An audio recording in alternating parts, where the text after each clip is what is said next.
All right, here we go. All right, there it's on. The time is 6:46. We're calling this meeting of the Community Development Advisory Committee to order for this Wednesday, February 4th, 2026. We are slightly shy of quorum at this moment, so we're going to be tabling our attendance and approval of minutes at this moment until a member that is en route arrives.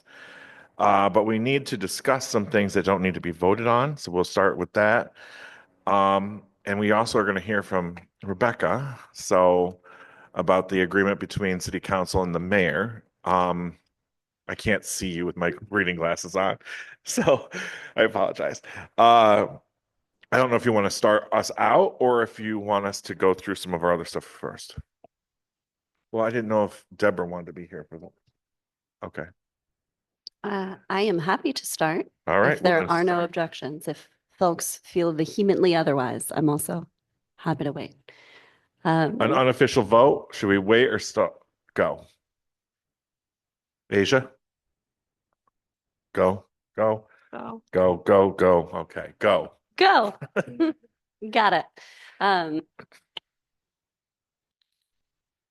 Specifically, so when you mentioned the agreement between City Council and Mayor Cram, what we're talking specifically about is the abundance of unspent community development block grant funding that over accrued throughout the course of several years. I think to understand the agreement, I would not belabor it, but I think to fully understand the agreement that we came to, I do want to take it back. Oh, Yeah. I have to eat it to, good Lord. It's directional. I think to fully understand the agreement, I would want to take it back to June when council first became aware that there was unspent CDBG funding available. The mayor in June introduced a request for legislation to use unspent community development block grant funding. At the time, it was new information to council members that there were, in fact, unspent community development block grant funds. We had asked over the course of the year prior for regular updates related to any accruals of unspent funding. We'd not been given kind of regular access to that. And so we went back and forth with the mayor's office at the time that request for legislation was introduced, and our comptroller was able to commit to getting us a report that represented the full scope of unspent funding.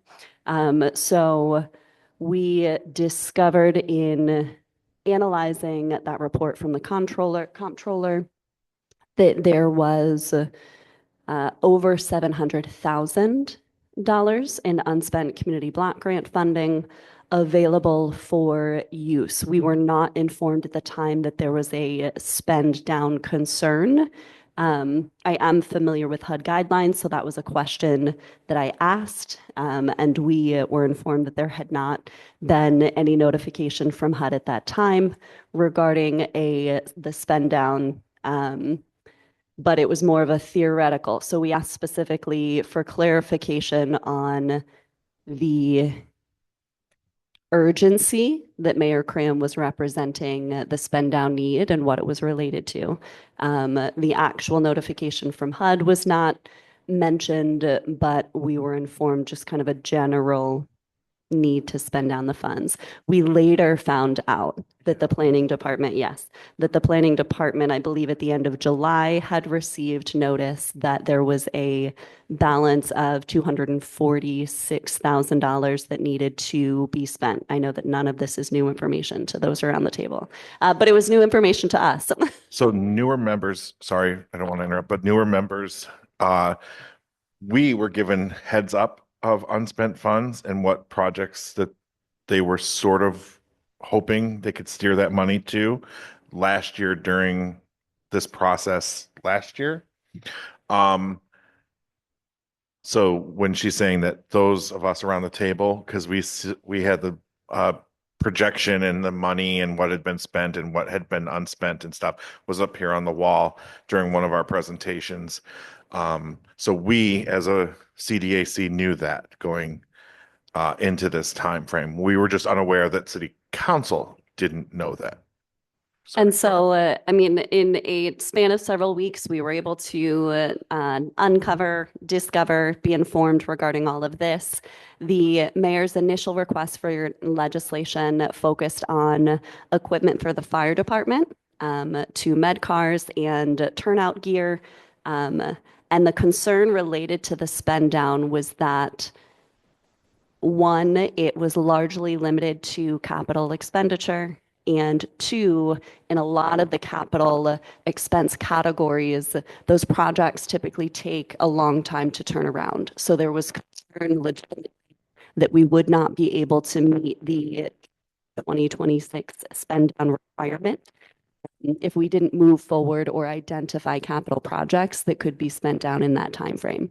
Council felt strongly that, am I switching?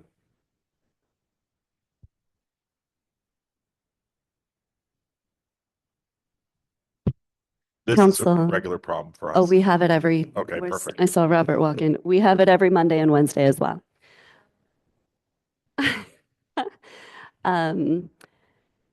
So while council certainly recognized the fire department equipment as a valid need and technically an eligible need, we questioned whether that would be the only capital expense that could suffice to not only meet critical community needs, but be spent down by that end of June 2026 date.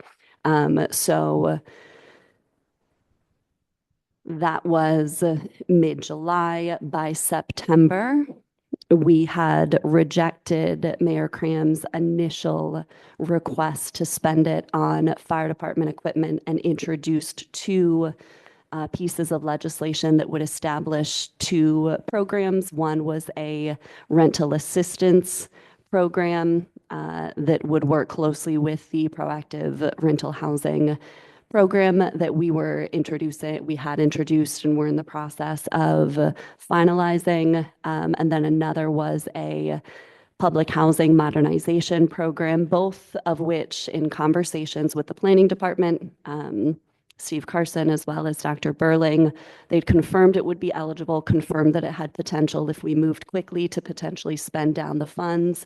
That was the initial reaction from the planning department and staff there. However, we had a subsequent follow-up meeting canceled at the request of the mayor to iron out the details of those programs. So that went nowhere. And we're still, I mean, the clock is ticking, obviously, at that point.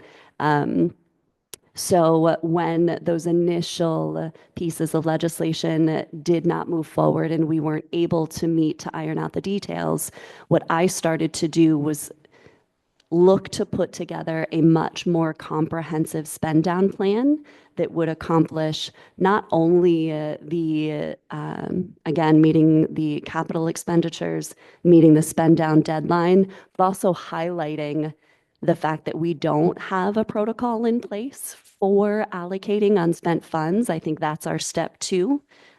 Here in all of this is developing an actual annual process to where we're reviewing any over accruals and we're taking steps to more collectively allocate. But in putting that more comprehensive spend down plan together, this started in, we knew in September that what was introduced wasn't going to be moving forward. We had that meeting canceled in November. So November through I would say early January, I started meeting with and talking to local agencies that had previously or recently submitted for capital requests. I didn't want to interrupt or disrupt CDAC's FY52 process. So I did steer clear of reaching out to current applicants, although one ended up reaching out to me. And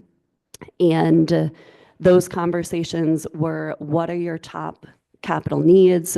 What are your top capital priorities? What is the time frame in which you could spend funding if allocated to support those priorities? So what would that time frame and cost look like? And I put together a spend down plan that I'm happy to share with folks, shared it with council, shared it with the mayor, shared it with, I don't believe it was in our packet materials, but it's been shared and broadly discussed. We had ultimately, and this feels like I'm rushing through it, but ultimately, that spend down plan represented a project prioritized by 6 or 7 eligible agencies for capital expenses, upwards of $600,000. So, I mean, effectively demonstrated capital eligibility and spend down. On January 17th, Councilmember Kavanaugh behind me here called a finance committee meeting to discuss CDBG, the unspent CDBG funds very specifically. Obviously, at that point, we were 6 months out from the spend down deadline, and none of us wanted to see any of the penalties that are potentially potential to put in place if we did not comply. The meeting started essentially with, I would say, somewhat of an acknowledgement that there's upwards of about $800,000 in unspent funding, and an acknowledgement as well of that just under $300,000 spend down requirement. Correct. Yep. To be spent by June. Yep. Still working with that same deadline. The mayor introduced the conversation by proposing that we consider half of the unspent funding his and half of the unspent funding council's, to which I responded that the funding doesn't belong to us. It belongs to the community and should reflect community priorities as such. But that's where we started, was what would he prioritize for $400,000 worth of community development funds? What would we prioritize for $400,000 worth of community development funds? He started by introducing an agreement that he's hoping to move forward with Binghamton University's Harriet Tubman Center to spend $285,000 to purchase 15 Fayette, the old St. Mary's Convent, and to use that to expand the Harriet Tubman Center.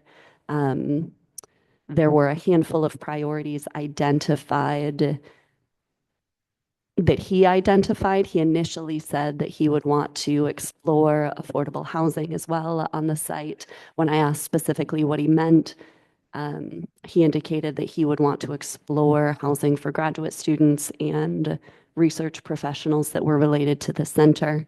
And I did note that that is not the housing that I think we need to prioritize, but so $285,000 for that purchase at 15 Fayette, and then he still wanted to also use $115,000, his remaining of the $400,000, for the purchase of a portion of the fire department med cars. So during the budget season, council had committed to reserving the funding needed for the 2 med cars for the fire department in the budget. Okay. What's the figure for the cars for the fire department? Thank $115,000. you. The original need for those med cars was $216,000.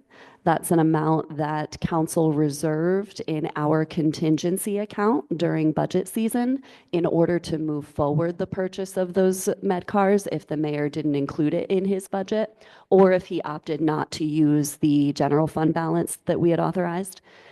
He did not do either of those things, so we reserved enough funding to cover the med cars in our contingency account. However, he still wants to use $115,000 of CDBG toward that med car purchase. So essentially, I think it would look like the $100,000 and change from our contingency account that we reserved, and then the $115,000 that he still wants to see used, again, even though we did reserve the full amount in our contingency.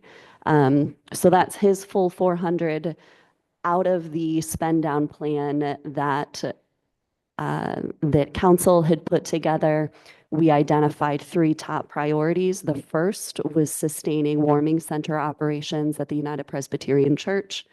For those who may not know, the Addiction Center of Broome County, who currently operates the warming center on site there, had been informed by their primary funder that they would no longer be able to fund the warming center after the end of December 31st.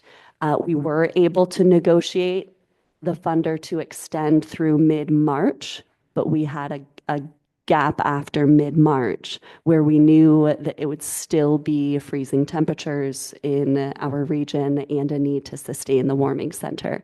There have been a number of updates on that Who's since. the funder for that? Who funds that? An organization called the Put God First Foundation. They are a not-for-profit. Correct. Thank you. Yep. So we identified that as an immediate priority, knowing, however, that sustaining operations, that's operations, it's not capital. So whether or not we were able to move that priority forward would depend on how much capital the cap and how it changes percentage-wise. So that was our top priority. Our second priority, we identified Family Enrichment Network's elevator project at 249 Washington Street. I know that's an FY52 application.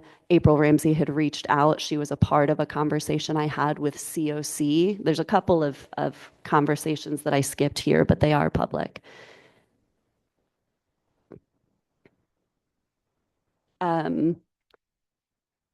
So April reached out and advocated that while they had submitted for FY52 funding, knowing that that funding wouldn't be available until much later in the year, inquired whether more immediate access through this unspent CDBG option would be something we'd be willing to consider.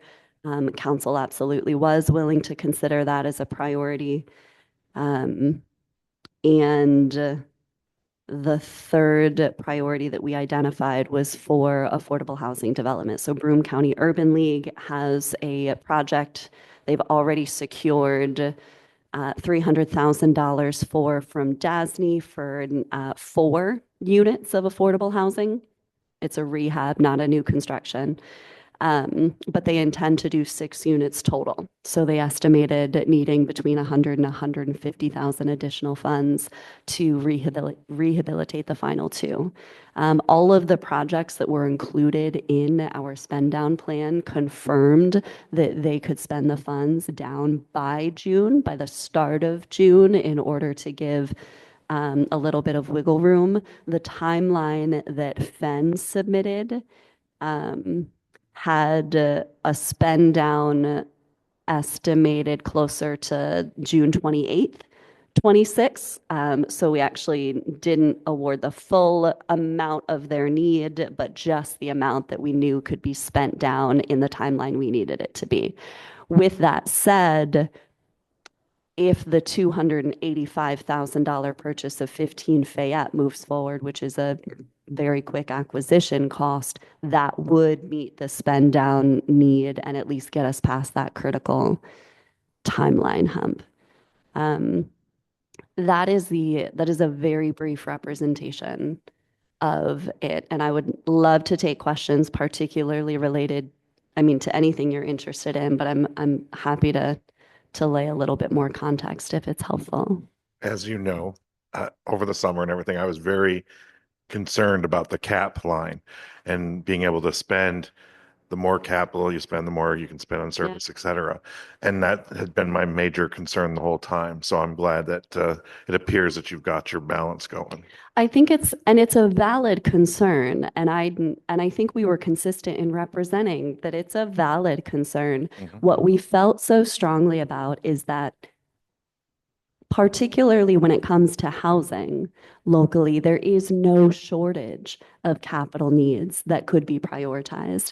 And in reading through the eligible activities, it's clear that things like security camera systems or even the smoke detector and CO2, there's those dual Carbon carbon dioxide. that are Monoxide. now required, like purchasing those. So what we tried to do again was really hone in on what could meet the spend down, but also what met absolutely a critical capital need in a way that aligned with, I think council members across the board did a lot of digging into the actual intent of the Community Development Block Grant Program, the priority objectives when it comes to serving or supporting projects in underserved communities or low to moderate income neighborhoods. And we felt strongly that that alignment to the federal objectives represented through local impact was worth prioritizing.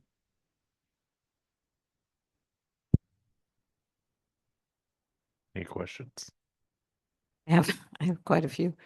Are you hoping that you will be able, after the $246,000 amount has been satisfied, maybe with the Tubman Center, are you guys thinking that you want to spend the rest of that as quickly as possible? Or is it something that will take a little bit longer? I mean, what's your thinking on that? So the agreement between council and the mayor represents $800,000 total. Again, and I don't think I said specifically the costs on council's side. So we've got 285 for 15 Fayette, 115 for the med cars.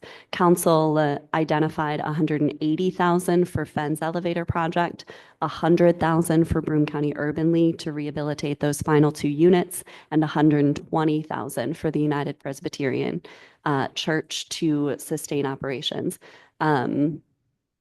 Which ends up being about 3.5 months of funding to sustain the warming center. We have identified other gap funding that will essentially sustain operations for the warming center until there is a not yet public project that is in development that we've been asked not to announce yet.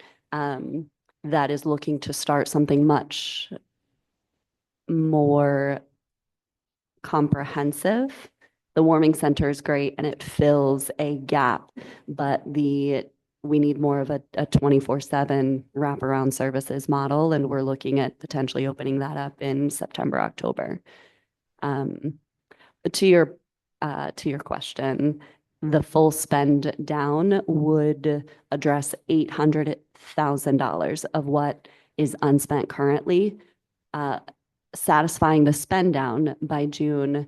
The last time I spoke with the Director Burling, she is not aware of any additional funds that are unspent, but they are starting to look at year 49, year 50, 51 are still in process. But again, I would reiterate, we need a much more formal protocol when it comes to tracking, monitoring, and ultimately allocating. And to your knowledge, that was never done before? No, not with unspent funding. Okay. The unspent funding traditionally, and I think Mayor Cram is, I think he approaches it very similarly to how Mayor David approached it. So the unspent funds accrue and they're accessed when there's an immediately present need that is technically eligible. Which isn't, to your knowledge, was this process, held by previous mayors as well? No, I don't believe that there's ever been a written protocol Okay, so for there never has been. allocating Yeah. the unspent It always funding. just sits there until somebody decides to do something. And the money that you're going to spend, you don't have to spend it by June, right? You have a little bit more leeway. The remaining remaining. amount, correct. I mean, I think we'll see some, I don't have a breakdown of the numbers, the comptroller would, but I think given whatever allocation we get for CDBG, ESG home this year, like we're going to see unspent funds, but certainly not the goal would be not at that significant amount. I don't think it's a bad idea to leave some available if there's a pressing and immediate community need. But again, by and large, a protocol to make sure that it's really that it follows it was a strange process for us to not be able to include CDAC in the conversation. Hadassah and I had reached out to Jordan and Maryland, our reps, to talk about, I think I left, did I leave you a message? Okay.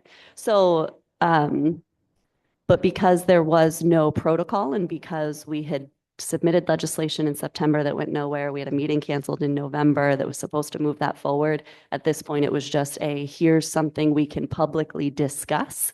And As then a a mayoral appointee, my colleagues are not here. There are two other mayoral appointees on the committee. I think we will be making the same recommendation to the mayor that we need to be reached out to as well. Because we were presented, if I may, with a completely different picture of this whole thing back when we met, whenever that was. Yeah. And this is much more comprehensive. And I would say that even when you make the protocol, you could even do things like put an emergency fund away versus a general fund kind of thing. That would be an awesome thing to do. And having the CDAC in on this is awesome because as you well know, over the years, we've increased our credibility in many ways, and we are now listened to. So this is very, very good for us to know. Thank you. Mhm. Yep. And somebody will be talking to the mayor, don't. Can I have, Go ahead, Michelle. so Rebecca, I'm sorry, I just want to get it clear in my head. When we were discussing this and using the funds for fire department, in my memory, we were just discussed the 200, approximately Mhm. $246,000, correct? Correct. Correct. Yes. I think Mayor 237. Cram's original ask was about it was 141 for the turnout gear and 216 for Oh, yeah. the two med cars in his original request in June. So it addressed the spend down amount and a little bit more. Right. So, and that was the most immediate for June of 2025.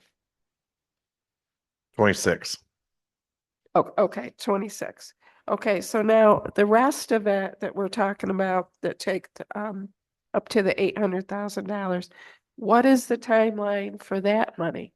Each one rolls off on the year in which it's done. So there's a amount that has to be spent down by June of this year, a certain amount that has to be spent down from the fiscal Right. year that would be June next year, and et Right, cetera. but we don't know in what increments, right? Well, and to be clear, council rejected Mayor Cram's original request for the 141 and 216. We identified either using the general fund Mhm. to meet that need or council committed to reserving it in the budget process. So we did reject that amount. So that amount shouldn't be included, except it was brought back in during the finance committee meeting where Mayor Cram still wants to spend 115,000 of the CDBG on the med cars. I'm sorry if that confused. So, but council is further. willing to consider his request for the fire needs, the needs of the fire department Currently- along with, I mean, you guys didn't reject it out of hand. Well, and again, so the No way matter that what he the ap- funding source would be, you if Oh, we we understand. didn't. No, that's what I'm saying. You understood the need for those kinds of things. Absolutely. Because in the meeting that we had, that was so paramount that we all walked out thinking, oh my God, this is awesome. So this is a much more in-depth picture that gives us much more clarity, I think. Thank you. Sure. And the projects that were brought up that potentially could be used when we were having our meeting were things we were not sure would be able to be done in time. Like they were discussing things and we're housing and this and that. And I'm like, it takes more than that time frame Mhm. to spend that kind of money. Yep. So we were really concerned about that. And there wasn't enough money to do it, No, of course, yeah. to do it well, This has remember? gotta be. Come on in. Yeah. Join us. Hopefully that works now. I want to jump in for just a minute when you were going back to discussing the having a protocol. Oh, do you want me to? I think, maybe not.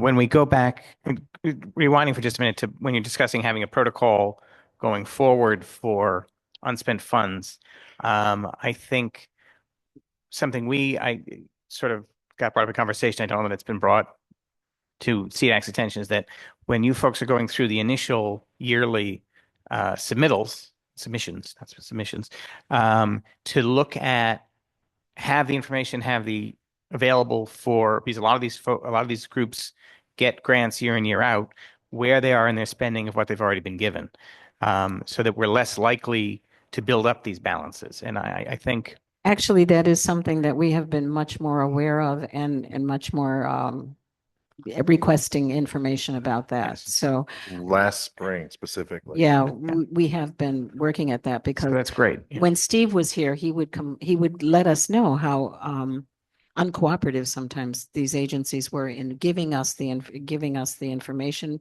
that he needed or spending the way that was needed. So this is a very important thing so that we can keep track.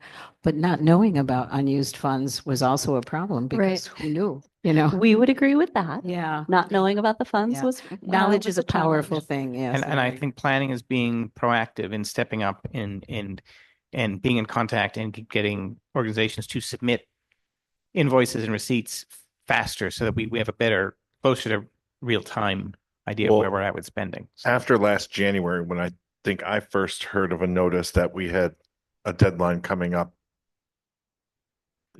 ahead, I believe that's when we started asking in February, once we started meeting with the department heads and when we were starting to have our discussions amongst the committee, how much is left, which of these organizations aren't spending down what they've already been given, et cetera. But that was the first time in, I don't know how many years that we actually had discussions Well, that in depth. I think what we did was we had an informal sort of thought process going on when human services agencies would come in and ask us for money. We would ask them about how they used their money. So it was a very loose kind of, ethereal kind of process. It wasn't as codified as it needs to be. But we were aware of those kinds of things. It's just that I guess we didn't know our power. and to your point on what is the threshold and what has to be spent on when, HUD is always looking at the balance of unspent funds that we have. And I can't remember the ratio, but if you go over a certain level of funds versus your yearly grant and you have X number of dollars left over that, that's when these notices kick in. I just can't remember the ratio off the top of my head, but so it's something we should be consistently paying attention to. A thought we had related to the protocol as well, when it gets developed, was every year the applications for capital funds exceed the actual amount that can be allocated. So if there is unspent funding, knowing that as this body begins discussion of, because it's a grind every year of making sure that you meet critical needs, but you can't give everybody what they want. So if we had an inkling that there was this much money unspent, then we could have had a couple of years where projects were fully funded and no over accrual. So food for thought. I think once we get past the actual allocation based on the agreement and based on the public hearing, which council will set next Wednesday for the 25th of February. The notice has already gone out. The planning department has worked really quickly to identify which line item in the budget the transfers need to come from. They've done everything on their end to set this up to move forward as quickly or as soon as it's adopted. Can I ask a sort of language thing? You're referring to capital projects. We call them the human services portion that now includes capital requests. Can we clarify what we're talking about exactly here within our understanding of how the budget works? Because we are divided into these sections. And the human services section is always the one that we agonize over. Sure. Yeah. Sure. So under CDBG, Human Services is a whole eligible category. There's all of the eligible activities that you're Right. likely most familiar Is with it funding. separate from what you're calling capital, though? That's what It my is question. separate from Okay, that's capital. my So question. capital is a separate eligibility category. It includes things like acquisition, rehabilitation. It includes things like real property and the eligible activities under rehabilitation, for example, are quite broad, but it should be, I would say, most simply considered under capital means physical structures, Right. building up, whether it's housing, parks, et cetera. So it's a different eligibility category, but still under community development block grant. It would be very, very helpful, I think, for us, because as you well know, I've been on this thing since Hector was a pup, but we never had that kind of explanation. And I think it would be very helpful for us to understand what it is we're talking about. Don't you think? What are you I looking at think me we like do. that? I totally, When we do the breakdown on the wall Yeah, but and we know but which to actually have it columns. explained like she's just explained it would be wonderful. You know, if we could do something like that where we actually have a working knowledge of the details. Yeah, we've got the categories and we know that, but to actually understand how it works in the real world, that would be great. However, we can do that. sure. And the spend down plan, because most council members were new to CDBG eligible activities as well. So in the spend down plan, I included not just a copy of our 2025-2029 consolidated plan identifying city objectives, but I included links directly to guidance on CDBG obligations and summarized the eligible activities. So the capital eligible activities as a priority, given that that was our focus, are bulleted out, and there's a matrix that defines it helpfully. So I'm happy to send that. Rebecca, could I ask you one more thing about going back to your top priorities, the warming center, then, and could you tell me again about your affordable housing? What? So the project is Broome County Urban League's affordable housing project. They are developing, rehabilitating 6 units in the community that they Where? this came up when we were talking about it during the finance committee meeting, and I don't have the location. It's part of the DASNY. So Part of the what? I'm sorry.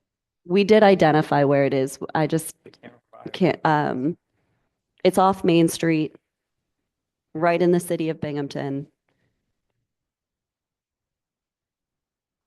Dormitory Authority of the State of New York. They handle a lot of those. Sorry. Sorry. The Dormitory Authority of the State of New York, So they handle 6 a lot of, units? 6 units? 6 units of affordable housing targeted to households who are at risk of homelessness, families who have experienced homelessness. Okay. So what the spend down plan also links the project description. I didn't ask folks that I spoke with or met with for formal proposals. I wanted to stay away from this looking like an RFP process, but I still wanted to know that we had the criteria and the eligibility laid out. So there's a project description linked in the spend down plan, just that represents the experience that Broome County Urban League has in the community, how they're moving toward developing affordable housing, the funding that they've secured through the Dormitory Authority of New York State to rehabilitate 4 units and the remaining gap funding that CDBG will supply. What are your next steps? What are you hoping will happen now? I mean, are these figures pretty much set in stone between the two sides? so this, I mean, this is active legislation as far as the amounts. And I'm sure planning's like getting the contracts ready to go as soon as we get recommendations from CDAC, have a public hearing, and council does our final vote. So the goal is to get these contracts out as expeditiously as possible. So the only thing that are left are the formal steps you need to go through to have this ratified. The If public we- hearing will be scheduled for February 25th. 25th, just before our regularly scheduled business meeting, and we hope to have a vote on the agenda on the 25th.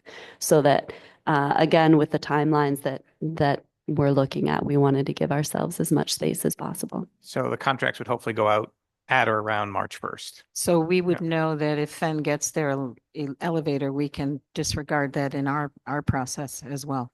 Correct. And Okay. for Fen specifically, so I mentioned 180,000, they identified having $67,000 spent down upon award. They have a letter from the contractor that they're working with, the elevator company, that would require 30% upfront. So as soon as they receive the award, it would be that 67.5 thousand, another 50% or up to 50%, 112,000 would be spent down within 12 weeks following. So that's the amount that we tried to hit on to ensure that within 12 weeks of award, it would be spent. So It's critical, and that was something I don't at all mind that April reached out. Again, I was trying to stay away from disrupting your FY52 process, but April reached out. I mean, they serve approximately 75 extremely low income families. It's, mobility access is a challenge for the seniors they serve, for the youth they serve. And so we agreed that it was critical to try to get them support as soon You as know, possible. I think anytime city council can help fund some of these things, these heart-wrenching requests that come to us, we don't mind at all. Do it. Go ahead. But between, as far as looking at this from the spend down perspective, between that contract, which has, very, a significant quick spend down, the MedCar request has a very quick spend down. Between the contracts, those when we get them out, right by the beginning of March, we should have no problem hitting the spend down goal that we need before June, even if one of the projects for some reason goes off the rails. Even though, fingers crossed, they all looking pretty good.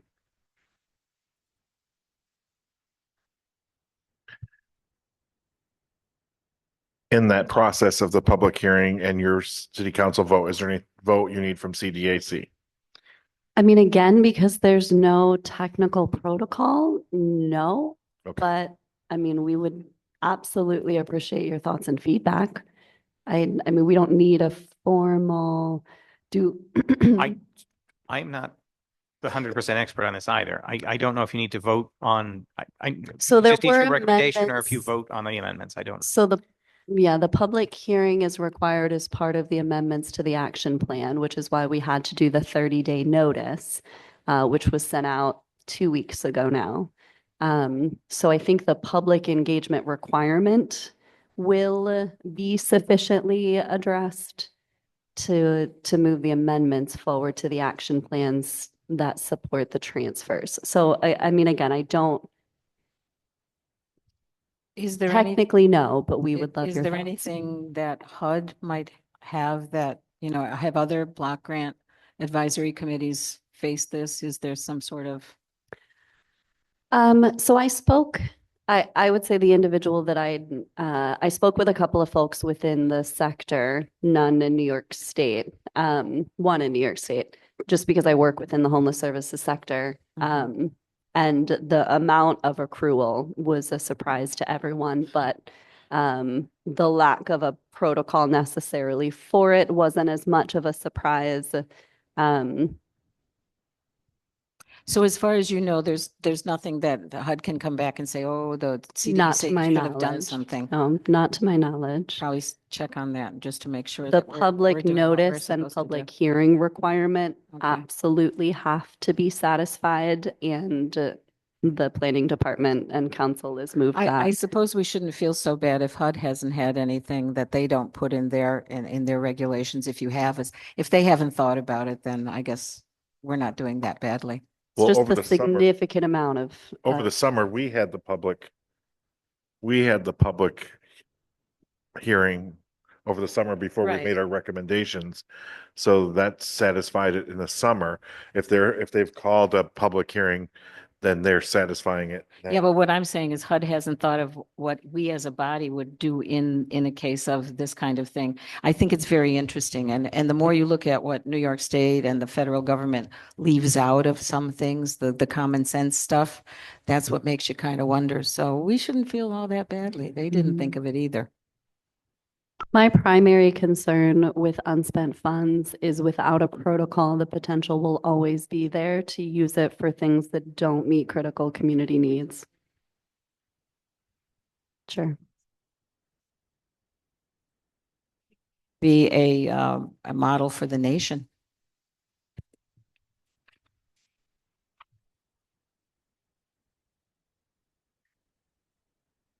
I'm happy to follow up with the spend down plan just as context. But again, the top portion of it should hopefully link to some pretty helpful summaries for eligible activities and such. Okay. Any other thoughts or feedback from board members on the projects that end up getting kind of prioritized in our selection? I mean, that's kind of the feedback we were looking for outside of just how can we make the process better and more efficient in the future. Just one thought that I had, not necessary to answer you, Robert, but how much do you think should be in reserve so that everything isn't spent down, that could be just set aside without doing any violation of HUD regulation or whatever?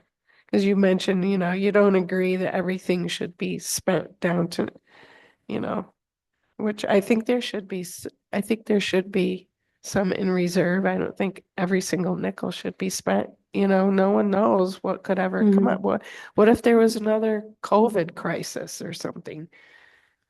So what's your thoughts and how much should? I mean, I think broadly speaking, we could get sort of a trend of, we can look back and see, what percentage of doesn't get spent kind of on a yearly basis. And that'll give us a kind of a working base from how much is going to accrue yearly. I would like to see the type of projects that aren't giving us the Very good true. return on investment or expenditure down of their money, so that we don't, again, reward that kind of thing That's- continuously to create this problem. That Absolutely. said, when you were talking before, I think you were saying to spend up the capital because there's going to be a little reserve cushion there. Is that what you were saying before or not? Or to leave a cushion when you were discussing? I think generally considering leaving a cushion, which I think Michelle is asking about, makes sense. I would hesitate to identify an actual number offhand. What I would love to see, and I guess now that I'm an ex officio member, I'll request if we could have a meeting to collect, like on the agenda, developing this protocol for considering and allocating unspent funds. And then we can ask the comptroller for trends. We can ask the planning department for projects that stand out as having responsible expenditures. And then have an informed conversation around what would make the most sense. And the legislation that has moved those unspent funds last February, there was 80,000 that was allocated to ACBC by Mayor Cram of unspent funds that went to expanding operations at the warming center under ACBC. So I think looking at kind of an average of how those unspent funds have been allocated would be helpful information to include. I did neglect to mention the 15 Fayette project, the acquisition by the city and then a potential lease to BU to expand the Harriet Tubman Center. I did initially have concerns about how Mayor Cram represented his interest in looking at graduate student housing. I think what we've seen very consistently is as the university as an academic institution expands, that impacts displacement in the communities in which it expands. And so Councilmember Councilmember Middleton and I reached out to Dr. Ann Bailey, the director of the Harriet Tubman Center, and Sharon Bryant, who works closely with Dr. Bailey, to meet to get a better sense of what they would want to do with the facility if the center expands. And she confirmed that there were priorities identified in a letter of support that the mayor requested, but that they absolutely would be willing to partner with council and with the city on having a more community-driven conversation on what could be useful, not just anchoring the center as an academic institution, but how do we apply the leverage BU has to garner commitments for reinvestment in the redevelopment of Center City as a whole. Would the graduate student housing even be ineligible? No. Not No. really, no. No, so she clarified that what they meant, so not what Mayor Cram represented, but what they meant by residence hub was more something in relation to the incubator. There would be 1 or 2 rooms, they said, in the 15 Fayette building where they would have a graduate student who is staying, or a research professional doing work that directly applies to whether it's the public history work of the Harriet Tubman Center or working closely and mentoring Binghamton City School District kids. So there would be a like service aspect to it required as part of a potential opportunity to stay on site. So, which I was a little bit more comfortable. We all know the last thing we need is student housing. And I would not, we certainly don't begrudge the university the opportunity to expand, particularly the Harriet Tubman Center, but we want to make sure that there's not an adverse or detrimental impact as a result of that expansion, which is exactly what we've seen elsewhere in the community. I have one more question. I missed your presentation on the housing homeless kids. I'm on the school board as well. Oh, yeah. And I had the flu that day, and I got the printouts, and it seems very exciting. Is there any opportunity for this Tubman Center to be incorporated or part and parcel of the outreach that you guys talked about? And also, as I know my fellow board member, we'd love to have you back to talk more about what this is, because this is so important. Short answer, yes.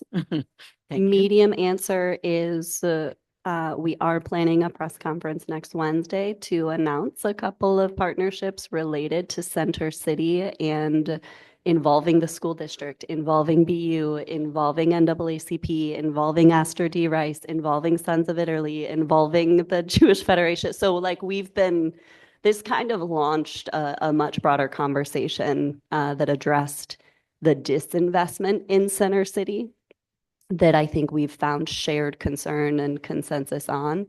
But I think I already assumed that I was just on as a representative from City Council, the Housing and Security Advisory Committee meeting. So I've been attending the meetings. I think we're figuring out the structure, but I'm committed to be a part of that. I'll be very honest with you and with the community. Sometimes board members are not all given the same information, and people who are on the committee may do their thing, and then maybe 6 months down the road that shows up as an agenda item on a board meeting, a regularly scheduled public meeting, but that's not the way we should be doing business. So I would really love to. I'm told, happy to show up. I was told whenever. that I was on as a sort of I was on as an alternate. That's not sufficient. The whole board should know what's going on. So I would really love it if we could figure out how the whole board can get involved in all of this, because this is crucial. I was on the board for a whole year before I found out that there were 350 homeless kids in our district. Sometimes information does not flow the way it should, and that's a sin with these kids. So it really is. You're talking about the school board. I'm talking about, the homeless committee that was set up, which seems to The Housing and Security Advisory Committee. Yeah, which was told to us as the Right. homeless committee, because Oh, now we're looking at our homeless students, see. specifically. So what I'm saying is that what we seem to be doing, and one of the things that I try to do is bring disparate elements of the community that don't necessarily talk to each other the way they're supposed to do this kind of thing. So I would really welcome that. And we'll So- figure out how we can do it, okay? So back to 15 Fayette. Have you been in 15 Fayette? Are you familiar with the building? Have you been in it? So it was previously, Chow had rented some space there, but it was primarily previously the Samaritan's Yeah, house. I know. So I know yes. what ultimately. So yes, I know I've the been in- building. Attic to So, basement. Yeah, I Attic think, to basement. So, and everything in between. So, and I want to, I guess I should be careful to say this is the proposed, there is no lease. I think Binghamton University and the Harriet Tubman Center folks, rightly so, are a little hesitant to make public statements regarding the purchase or the lease, or they did submit a letter of support for the city to purchase and an interest in leasing with these priorities that I've mentioned. But I don't think there's going to be a public statement until a lease is executed, just so that we don't get the cart before the horse. But well, one of the reasons why we closed was because we lost parking. So there's only like 3 places to park there. So it became a big problem. And then when the city bought the St. Mary's Rec Center, they took like 4 more feet closer to so the site that the building occupied was becoming smaller and smaller. Plus, there's just a lot of different reasons of donors, people bringing donations, clients coming, asking. It was many different things, but it would be a perfect location to partner with BU, with the Harriet Tubman. Doesn't have to be all graduate students living in there, but you've got the Columbus School across the street and the rec center behind. It seems like it would be a perfect setup to utilize that building Yeah, so I think for it's many things. there. ultimately, even if, knock wood, the Tubman Center proposal comes through, but even if it doesn't, or even in 10 or 15 years or 20 years, if they move out, the city having that building and in conjunction with the rec center and the park right there and the proximity to school, I think that gives the city, exactly to your point, wonderful options for continued engagement in that neighborhood in a variety of possible ways. So I think it's truly a good thing that the city ends up with that building. And because we have the rec center next door and the additional parking and such next door, the city probably has better use of it than another organization or private somebody getting a hold of it. So I really think it's a plus for the city to end up with it. Plus, it's been taken reasonably good care of over the years, so I think it's good value for the money. Good vibe. There's a lot of nuns that used to live there. There you go. There's a chapel. It's got good bones and a good vibe.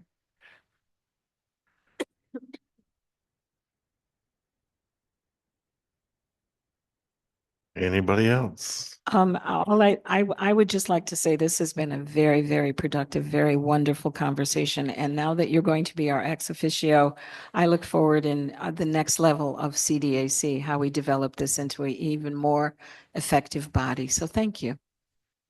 thank you. I'm looking forward to it too.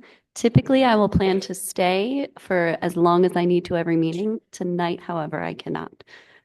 So I do have to head out after this presentation, so I apologize. The disclosure, since I just got this, would it be okay if I review this so that I know what I'm responding to as far as applicant agencies and then get it back to you before the end of the week? Okay. Okay, thanks for hearing us out. Thanks for the work you're doing. Thanks for your diligence and your interest. It does not go unnoticed or unappreciated from council's perspective. Thank you. I'm also going to skedaddle. Thanks for letting me chime in, and thank you all for your work. Thank you. Robert says words like skedaddle all the time. It's very endearing. All right. considering we tabled our call to order and attendance earlier for this presentation, let's start with our call of order and attendance. Let's start up with Deborah. Welcome. Deborah Hogan, mayoral appointee. Asia Ambler, District 1. Mary Ann Callahan, mayoral appointee. Michelle O'Loughlin, member at large. Gisela Saintis, District 4. Jordan Trice, 5th District. And Justin McGregor, District 7, the chair of CDAC. All right, so everybody have a copy of our minutes from the January 21st CDAC meeting. Did everyone grab one of those? Deborah, were you given a packet up there? Yes? Okay. Does anybody have any corrections they see? If not, do we have a motion to accept? I'll make a motion to accept the committee meeting minutes of January 21, 2026. Do we have a second? I'll second. Was that a second or just a tap, Deborah? Then I'll second. Jordan will. Okay. All right. So all in favor? Aye. Aye. Opposed? Abstentions? Carried. Unanimous. All right. So that aside, our minutes. Let me look at the rest of this now. Our disclosure statements and document signings. Did everybody get their 2-page paper clipped disclosure? All right. Those need to be completed, signed, dated, and returned tonight. Tonight, please. If you wouldn't mind. So has everybody done that, or are we doing it right now?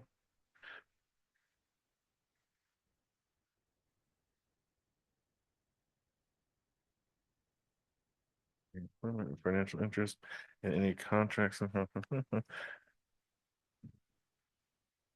Neither I nor serve any official role such as significant donor, volunteer.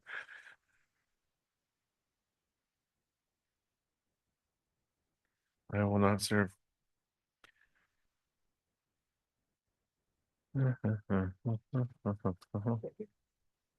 Significant donor wouldn't be 24 hockey tickets, would it? Okay.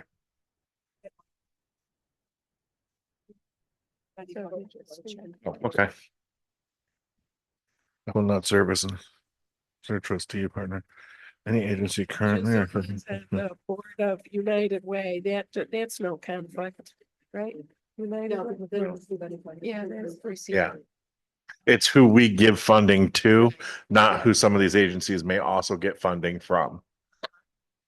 This, however, during your voting on at the United Way, where you're going to be donating to give out your money, you're going to have an inside stuff that some of them may not see,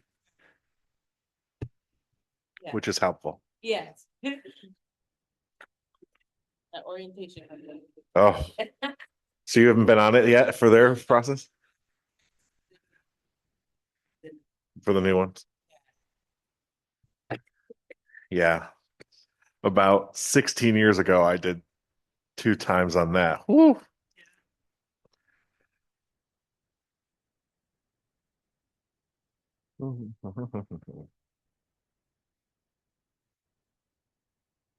I don't think I have anything that needs to be expanded upon on page 2, so. All right. Did I just give you my, oh no, I didn't. Okay. All right, so Like,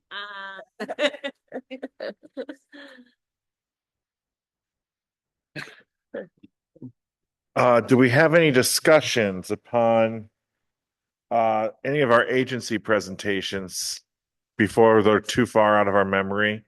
Is there anything that we want, any follow-up that we want Shannon to reach out to anybody for? Yeah. So then now, because they're gonna give them the money for the elevator for family return and giving them the money for housing. Use the mic, sorry. Deborah needs to be able to hear too. Sorry. So since city council is gonna give him the money for family enrichment for the elevator and giving Unite Urban League money for the housing project. So the money that they had asked for now, we don't have to worry about that no more now. It depends. Okay. I think their request with us is higher than the amount that she just said they were giving to them. So Yeah. we'll look at it further in depth to see if what they're covering is what they're asking for us and But the And- fact that they're getting funding Yeah. will also impact our yeah, versus agencies that aren't getting anything. Right. exactly. Okay. So that'll come into play. All right. And that is just for FEN, Right. the Broome County Urban League, I what don't they're think they getting money asked money for. for Right, the it was housing for project. something different. Right. Right. Right. I have a comment about our uniform page. That's our next Oh, number Sorry. 4 or 5. Anybody have any comments? I will, because we'll move on to number 5 if that's well, Deborah. mine kind of, oh, sorry. One question or concern I had, Okay. if you work in an after-school program, Uh-huh. you need to have a background check, fingerprinting, and that.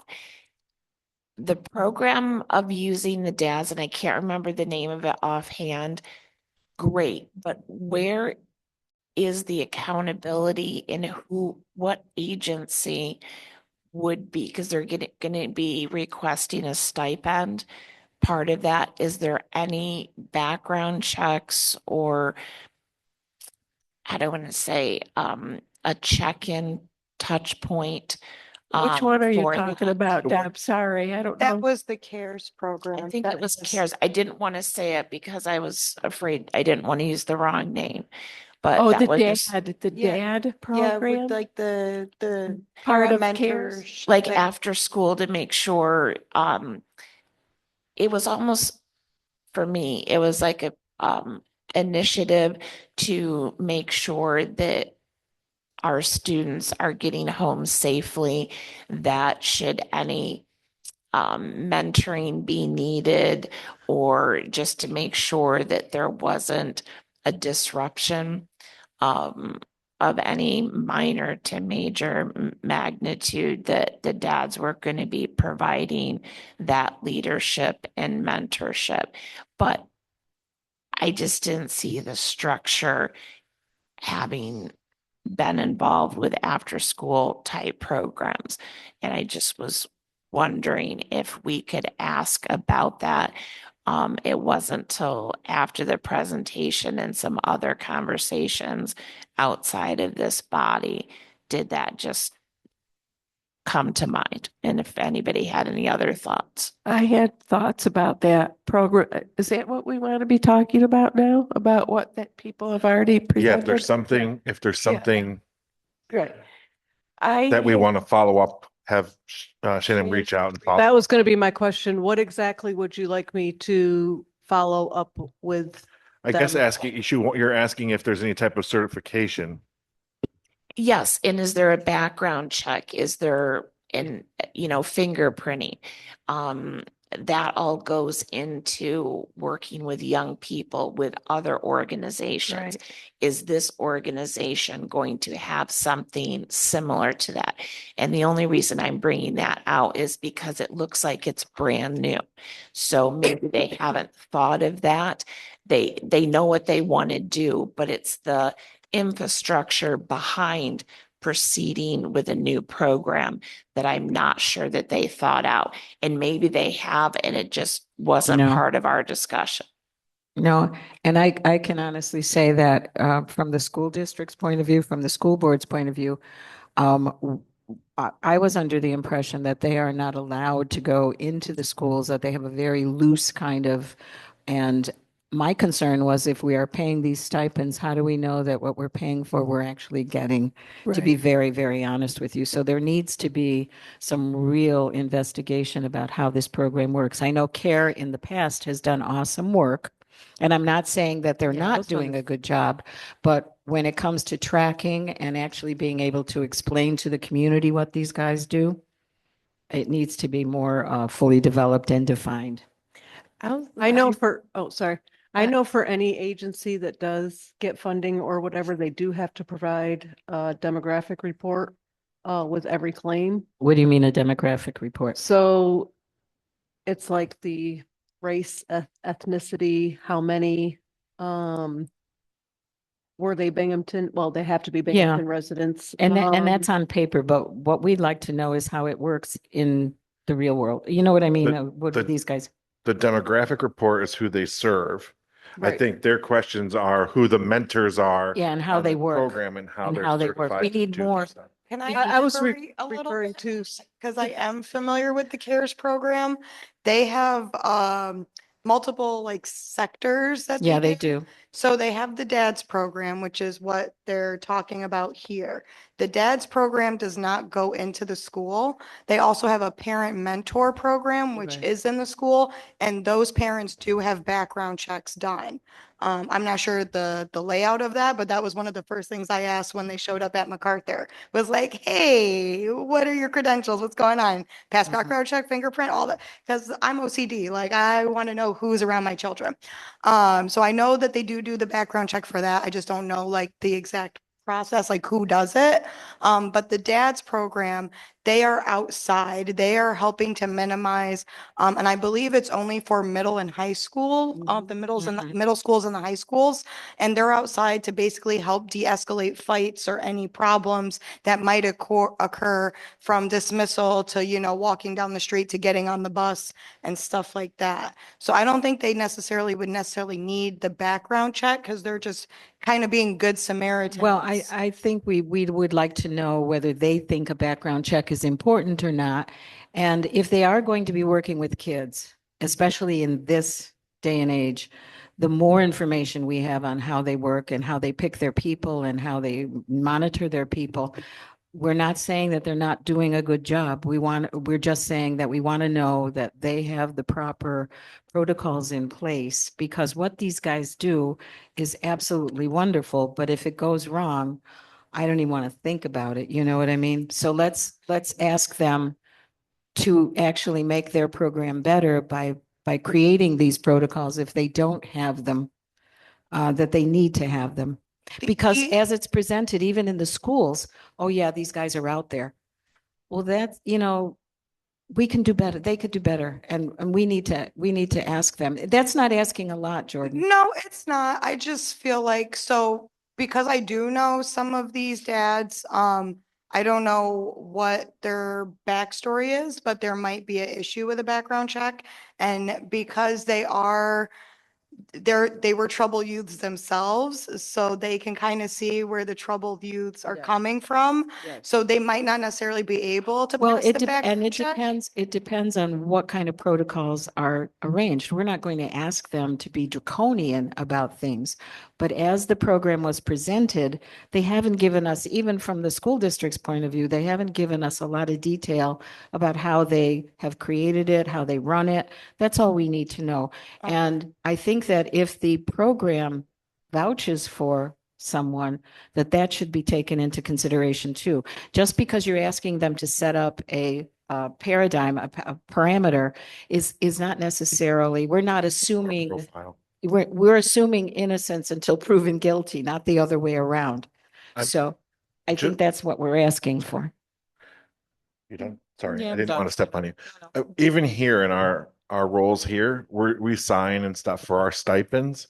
So I feel like and we sign our disclosure statements and everything. I know we're not working with kids, but there's got to be some set of paperwork that goes along when you're going to be earning a stipend. Yeah, exactly. Like a policy. This grant money is going to pay a stipend for these gentlemen Yeah. to be out there doing this.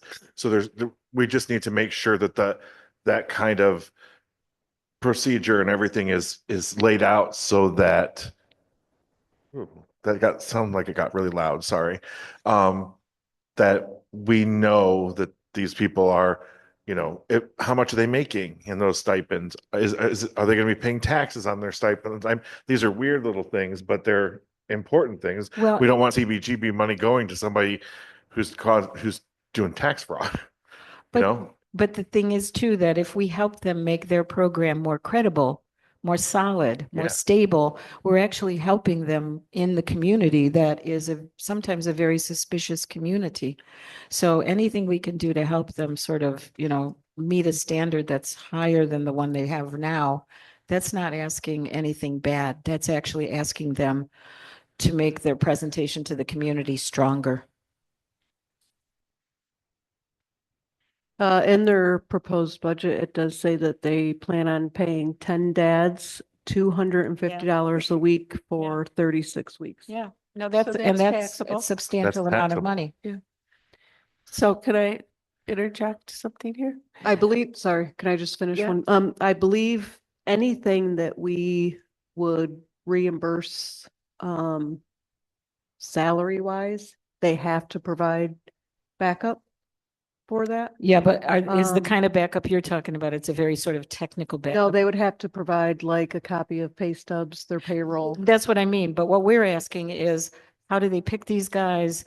How is the program set up? Okay. What we're asking them is from the ground up, the Got it. grassroots kind of stuff. This But- is going to make the program much more credible. That's where the questions from Jordan's concern comes in, because a lot of the people that I think would help diffuse the situations that they're talking about diffusing are not the kind of gentlemen who may have cleaned up their act now, may pass certain interior school backgrounds. But that's not what we're talking about. We're talking about how does CARES, what is the protocol that CARES has because CARES is the person, the agency that's taking the risk with these guys. What is their process?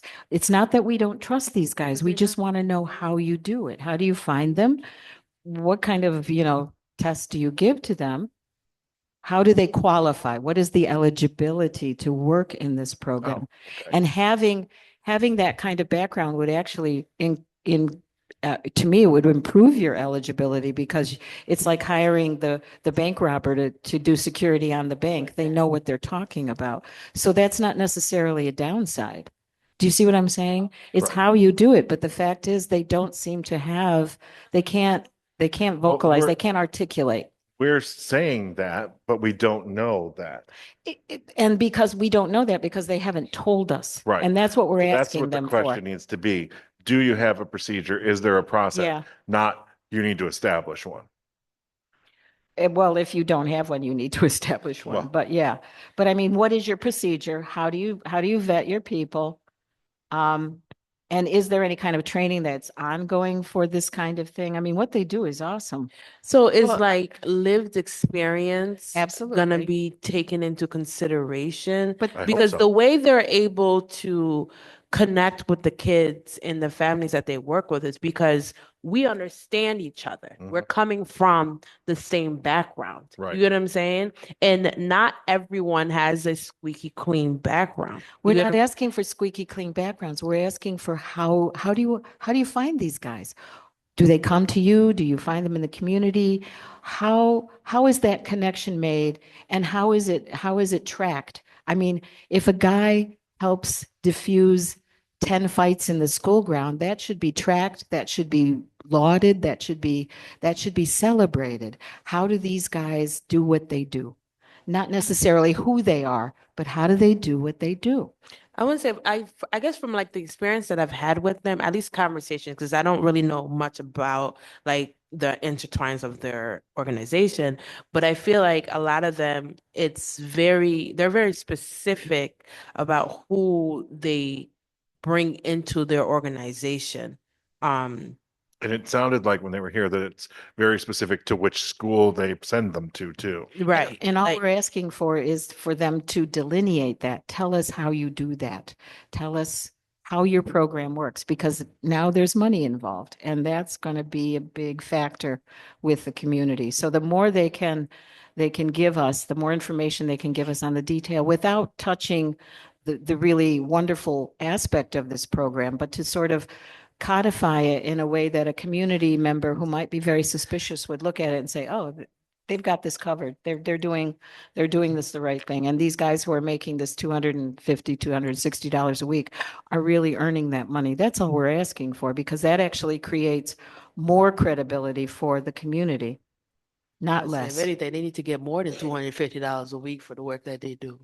Well, but then again, we don't know how many hours, you know, we haven't had that kind of thing. Do they have a minimum, maximum? We don't know any of that. You know, it's just you show up on the school ground and you get this money. We need to know more. That's all. We just need to know more about how they work.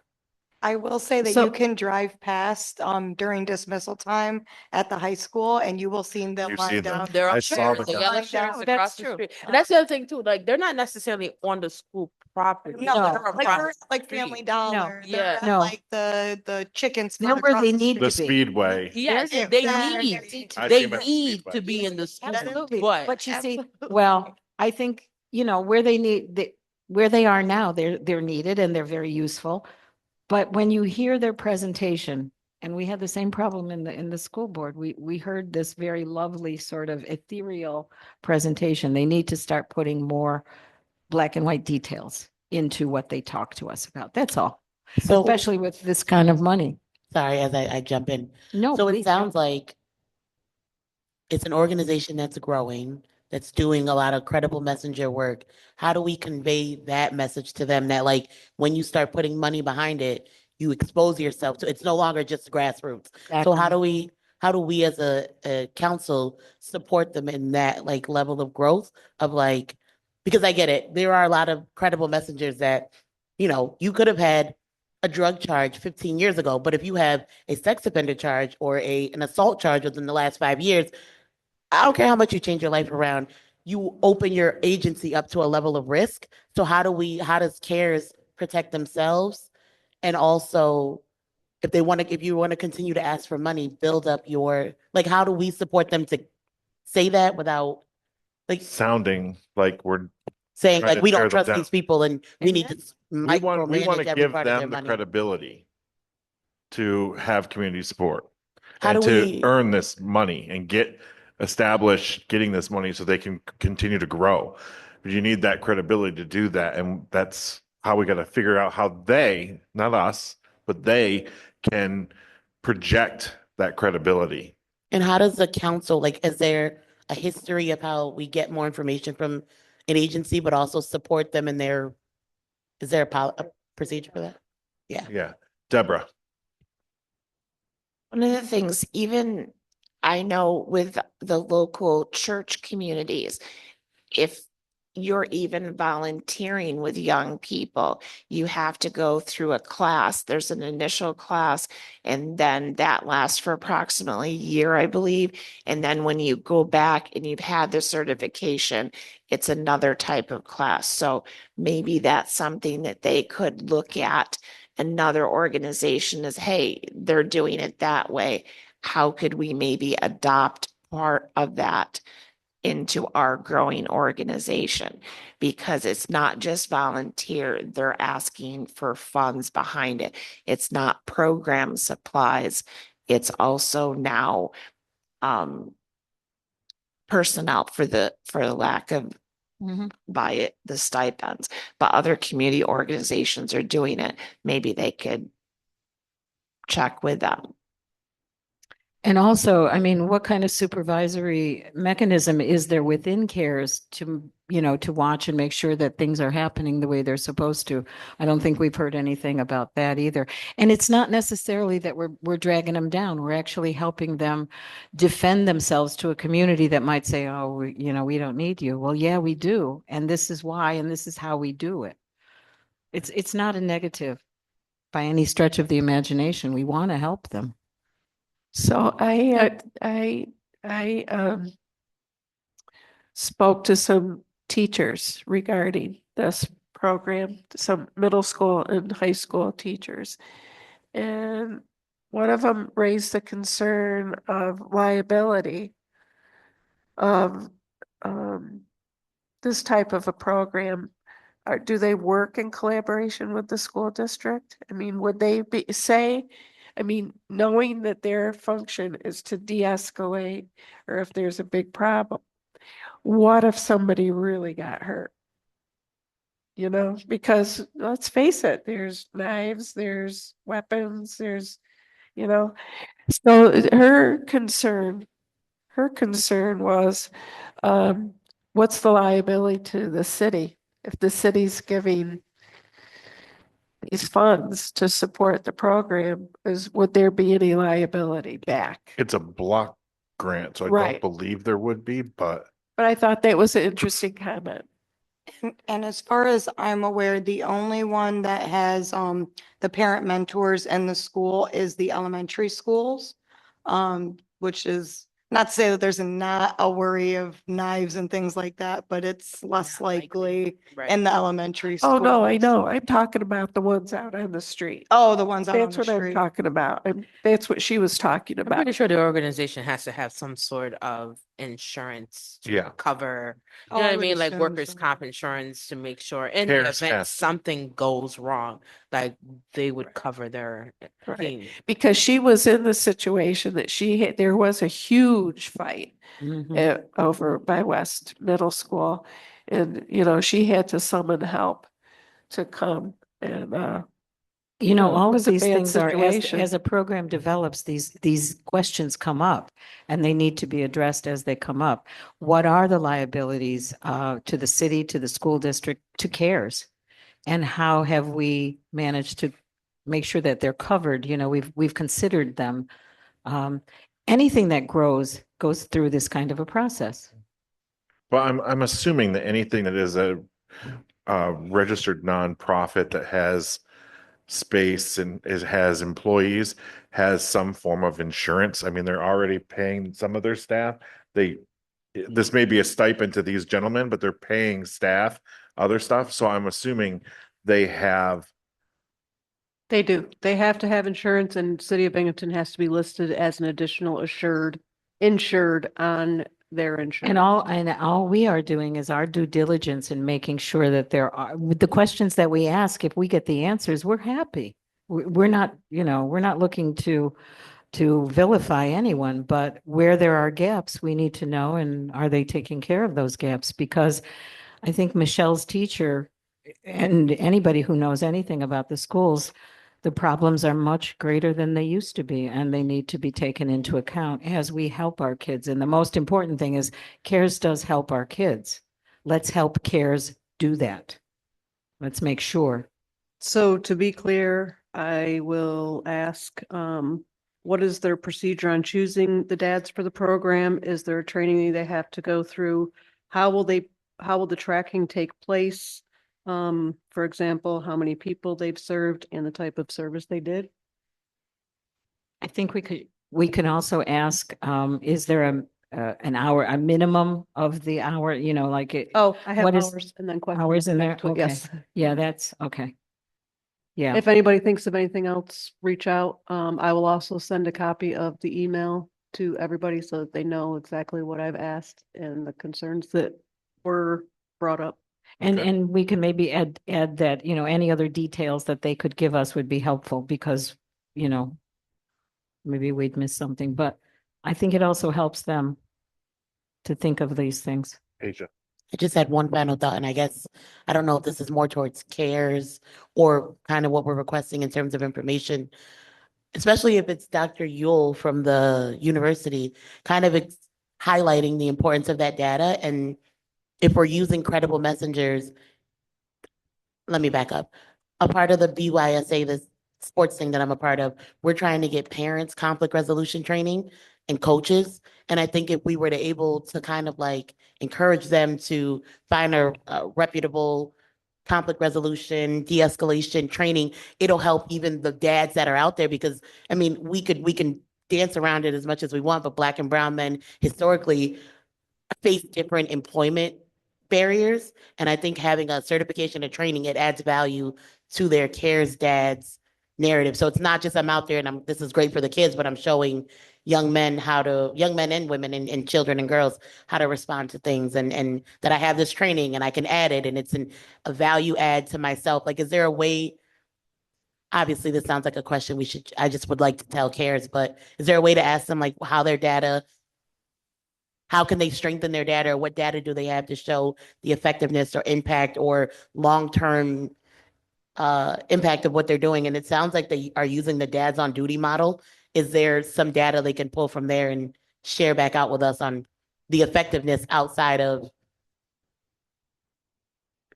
I mean, it sounds like a great program, but some numbers with it. And I think schools and communities respond well to data and numbers. So like, could we ask about data? Agreed. I can. I could possibly even go a little further, and because there still seems to be a lot of uncertainty and a lot of questions, I could also ask them to come back in and answer some questions. I We think have that would those be 2 meetings excellent. coming up. It looks like there might be time after one of Don't we, them. don't we have our, don't we have our public comment session where a lot of them send people in anyway? We could invite them back on that day? Or do we want to invite them back on an actual meeting day? That's a question for the. When is the comment period? Do we The know? last department presentations are the next 2 meetings. The last one is at 7:20. I would assume it would end 7:40, 45. That would leave time after one of those meetings if you would like just CARES and CARES alone to come back. I would love that. I think they're a great organization with a lot of potential, but I also, similar to what you shared, I've heard hesitancy around it, and I don't always know where it comes from. So I'd rather support them overall so that they can stand up Exactly. to the scrutiny that they're going to face as they continue to ask for money or grow in their impact. It's the unfortunate reality of that. So if they could, I'd love for them to come back just to offer feedback, guidance, support, a nice little nudge, because they're not going anywhere and they're doing great work. And they only want to grow it. But the reality of it is you that kind of work where you're working with kids, you're always going to be. And if they have more training or certification, I mean, that only helps their resumes to maybe get Exactly. into other nonprofits Exactly. in our area and just build themselves up even more. And it I makes agree for with all some, of it.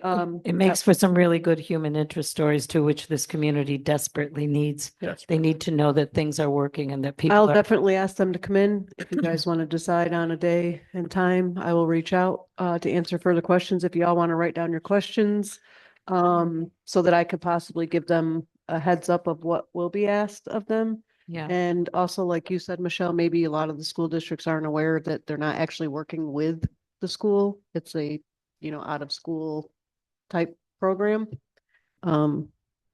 Just to get some more clarification.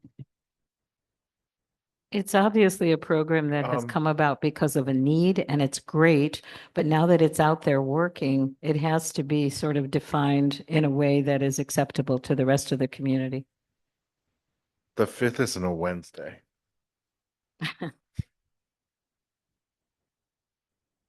Wait, say that again? Oh, What he's did you looking say? at the calendar. No. Was looking to see my calendar and it says Wednesday, March 5th, but on my calendar, it's Wednesday, March 4th. You're right. It is. Okay. March 4th. Yes. So everybody on your department presentations thing where it says Wednesday, March 5, just make that a 4. I will also have to update my email to all the department heads because Fun fact, all the dates in We'll be here February- Wednesday and Thursday. No. All the dates in February are the exact same in March. So the 4th, Oh, yeah. yes, I can't get it out, but yes. Yeah. When are you back? Oh, gosh. here for the February 18th meeting. Do we So if wanna you guys make it want the CARES to come back the 18th. If they're available. Yes? Sure. So one just footnote and why I started the discussion is because if you look at their request, there's a training for the CPR, the health side of it. Mhm. So that's where the discussion for me came. If they're looking for that training funds here from us with the salary, I think that's where we can look at the add-on. Okay. 'Cause Makes you'll sense see- because And if they're like you having said, it's training for just for- CPR, they should have, Training for other. is there anything else that they're getting? Correct. I think any new agency that we see, I know the Southern Land Trust, I also had some concerns about, what they're seeming to want to do is great. But because they're a new organization, exactly how that works. So there might be some questions that I could think of now that you've opened up this window that I will send about questions that I have, especially since they were asking for 100% of their budget. All right. So if your homework is to is to go back through your presentation notes, or if you weren't here for some of those meetings, like I wasn't, my honeymoon, go ahead and watch the videos because their presentations are on the videos on the city website. So if you missed any of the 4 dates, go watch the videos. They're very helpful to watch, although some of us look really dorky when it turns to us. Go watch the video and watch the presentations again. And if you have any questions, message Shannon so Shannon can reach out to any of those organizations, and then we can get either CARES, or if they need to come back, Southern Land Trust needs to come back too. If anybody else has concerns with them, maybe we can get the 2 of them to just come back at the end of that meeting on the 18th. And then any other questions can just be asked of them. But I think it's those 2, the 2 newest programs that we have our most questions about, correct? Yes. So will I be reaching out tomorrow to ask them to return on the 18th, or am I waiting to hear Can from you- you to Can you determine that? send your email on Friday so that anybody that needs to look at anything tonight or tomorrow can do so? And then send your email out. So if you get your questions to Shannon by noon on Wednesday, or is that okay? Are you working Wednesday? Today is Wednesday, Sorry, Friday. Friday. Yes. Okay. So if anyone has any questions, get them to Shannon by noon on Friday, and she'll reach out to those organizations. So it's the Southern, Southern Land Trust Southern Land Trust and and CARES. CARES that we want to come back. And I on. think if we give them a month, that's fair. If we let them come, if we ask them to come in March, that's fair. That gives them a little bit of time. No, we're talking about the 18th. You wanted them to come in 2 weeks? Yeah, Really? because Michelle won't be here Oh, okay. for March. Yeah, if they can't, then we'll have to come up with a different Okay. time frame. But I just thought you were being a We're hard meeting? man. no, I'm For not. March? So I- what's the next date that we're meeting in March? Would that time work? 2 weeks after that. So whatever, Yeah, the 4th, and because we meet every other Wednesday, so it would be The March 18th. And then we also meet April 1st and then the 15th as well. But remember, you guys technically are supposed to February be 4th done and by the 18th. end of April. We're done. So So can Um, March 18th be an option for a date then? So that it would way be you if they can give can't them do the enough if they time can't to- do it, and Michelle will just have to watch the video for their responses. All right, because you said you won't be back until April. Yeah, she'll be back for the April 1. 1st meeting, right? So then can we April push them Fool's to Day. April? Can we push them to April 1 then? Okay, technically by April 1st, you would be, starting your voting and stuff. yeah. We'd be hammering down stuff Okay. because the next meeting after that, the 15th or whatever, will be pizza day. The great thing about April is we have 3 meetings. Wait, can't we have every budget meeting be pizza meeting? I'm Well, down. I'm down. Yeah, and if I'll anybody's provide rich food. enough to The support that, 15th you're more than welcome days, to. I will provide food on either the 15th or the 29th, and then the committee can provide the food on the other day, or you or whoever. I'll do one of the days, somebody else, because we have those 3 right there. But we have to have it done by April 29th because I'm supposed to be presenting the week of May 4th through 8th. You can always have a special meeting after that, like we did last year, but technically April 29th would be the last day. Yeah, so we want to hammer all this down before then. So the 18th, preferably this month, are you here? Got nowhere to be. Got no life. All right. And just so you all know really quickly, because of the shutdown and everything, our budget was just approved by HUD last night. Final numbers on what we'll be able to work with. We're not sure, but approximately about the same Last year. last year. Okay. What was your amount for last year? I know. What was the amount for last year? I wasn't Not here. enough. I wasn't here last year. There's never enough, but I want to say somewhere around 200,000, 300,000. I think it was Two- like 278 or something So- like that. Yeah. 278,000. Yeah. Yeah, it's tight. But do, That's And why we we can said only- we know. for what one agency is asking for the. Right, there's no way for us to meet some of those You see our requirements. She said it's You see very, our struggle. it's a very demanding market. Yeah. And, And there's limits, that whole capital service thing, Mhm. there's percentage limits on we can spend. So there may be $1.50 worth of stuff, but if the cap is whatever, we may be stuck down at an amount below that, so. Okay. Yeah. I don't know the No exact problem. numbers. I would have to go back and look. If you spent so much on capital, you have to put so much in service. Yeah, Okay. There has to be a balance. You can't just use it all towards capital or all I towards used to service know or that all. percentage and I have forgotten it. I'm the one that drilled into the city council's head over the summer because they called me in, not only in May, but I came back in June and July and then September to them. And then they went off. I went to a special meeting. I went to 2 regular meetings. It was crazy. Yeah, because the mayor brought it up and then they brought me in to say what we were doing. And they made their official ask of us to come back into session to recommend. So we did that. And then I went back to city council after we did that recommendation to present said recommendation. And it was just, and then they didn't want our recommendation. But here we are, February 4th, and we haven't even had the public session yet. So that's the 25th? No. This month. Yeah. All right. So the questions, anything, get it to Shannon by noon on Friday. Next section of our agenda is the uniform interview page for the departments. It's one of the things in your packet with the red stuff.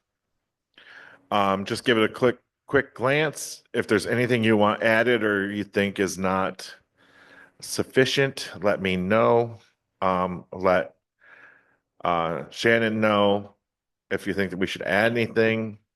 Let's get this done so she can get it in their hands because the next 2 meetings are theirs. I did already send that out in the email and asked them to fill that out just because I went by prior years of what was sent. Okay. So that was included That's fine. already in the email. Is there anything But we want somebody- added to it?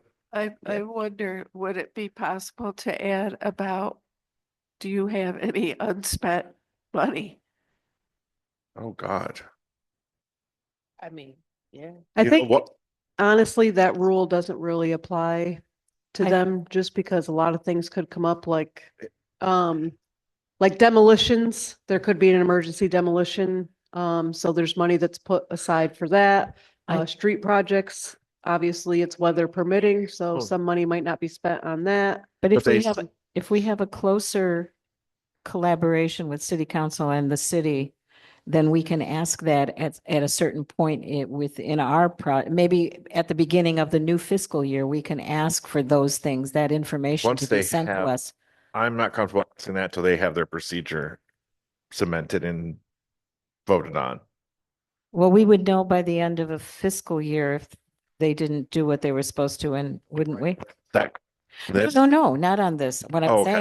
saying is we can do this in a different format, in a different place. right. We can, CDAC, working with our ex officio and with the mayor's office, can ask which agencies, because I think Steve used to tell us every once in a while. But we do know that they do sometimes not spend their money in the year that they're supposed to, because wasn't it last year, the year before, the police were like, we don't need any extra. We haven't spent what you gave us last year for Yes, overtime.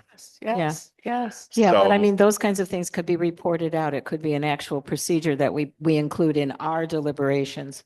Yeah. So that we know by the time the new considerations for the new fiscal year come, we would have a pretty good idea. Hey, you haven't spent this from last time Uh-huh. or from fiscal year 49 or whatever. Or did they not hire code? Weren't there a couple of positions? Yeah. that Well, they filled? hired them and then they quit, remember, or left for somewhere else. Yeah. And we So- would have to know why, especially for they're the not city paying enough. departments. What's that? Yeah. Because they're not paying enough. No, I know, but I mean, there might be exigent circumstances as to why the money wasn't spent. So to have a report of unspent monies would not be a bad idea. All And right. I think Rebecca would be very she'd be willing keen to on do that. this. Yeah, so So we're good with what's here. It's already gone out. We don't need Mhm. anything right So- now. I think so. And we have to make sure that they know it's mandatory, that they give this back, because that's It's in where it fell red. apart. I know, but the thing is, we have to, Oh, unfortunately, I think this falls upon Shannon, because if she gets the applications and they don't have it, she needs to go out and send that to them and say, if you don't fill this out, we're not even talking to you. I I, don't want to talk. I to you." work right across the parking lot. So you just go, hey, I'm going over to such and such department because they haven't given back the sheet. I'll come over and walk with you. Well, and for the human service agencies too, everybody needs to know that this is part of the application process now. So you want that Well, I'm not with walking the to- applications What's- for the agencies as well now? No, Well, yes, absolutely. When we created this, we wanted something that we could look at. no. This is the uniform interview is for departments only. The No, first question says your department. we also, that's the way this is put out. But we need, that first page of the application process for human services does not tell us this information.